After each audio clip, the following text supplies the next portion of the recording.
I have witnessed the Israeli Defense Forces utilizing the main gun of the Merkava tank, which fires a 120 millimeter round. And they call that a warning shot. I call that a war crime. You don't fire on an unarmed population to communicate or control them. It's a violation of the Geneva Convention. So yes, I have witnessed it firsthand. We were not provided with a rules of engagement.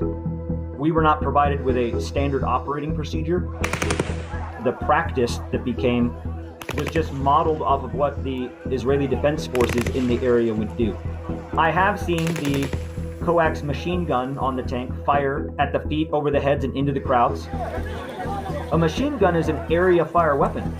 It doesn't shoot a precise spot, it shoots in an area.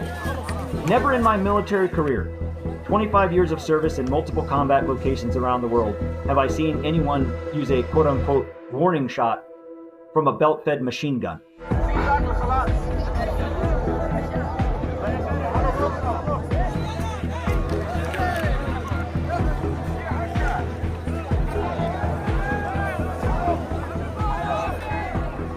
I saw some of the most professional, compassionate, calm, and mature former soldiers operating in a very complex environment.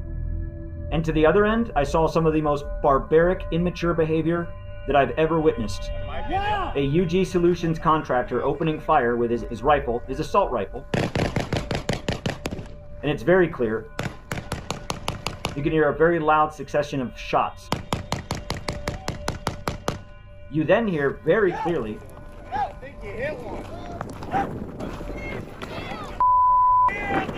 what he was shooting at was at the crowd of Palestinians that were leaving the site.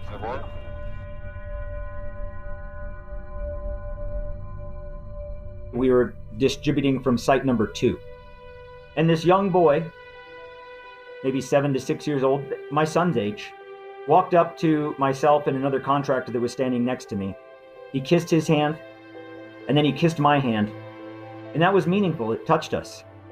This little boy in his hands was carrying half a bag of rice that he found on the ground, some lentils in a scrap bag with some rocks and dirt because he was picking it up from the ground. He had no shoes. He left with the rest of the crowd. When I first heard the machine gun open up, I didn't know what it was.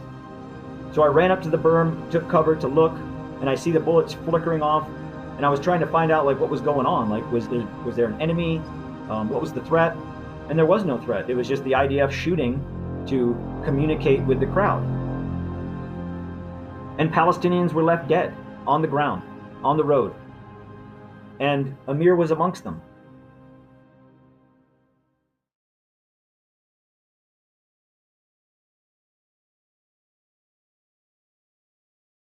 Mr. Aguilar's claims to the BBC and others that he was an eyewitness to IDF actions are false.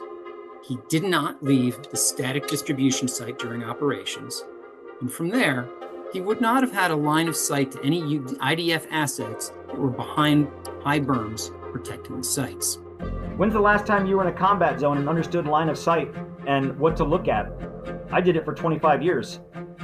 I don't tell you how to be a lawyer or how to peddle propaganda. I know what I'm talking about. Mr. Aguilar was terminated from his contract with UG Solutions on June 13th, 2025, due to poor performance, volatile conflicts with staff, and erratic behavior. Multiple times now they said they fired me, but not once have they generated a termination letter or a firing letter or a human resources letter that says I'm fired. I terminated my contract. Period. I am not anti-Israel. I'm not anti-Palestine. Never done anything like this in terms of going on the record with something. But what I saw and what I witnessed and what the world got a peek of, a day of reckoning is coming.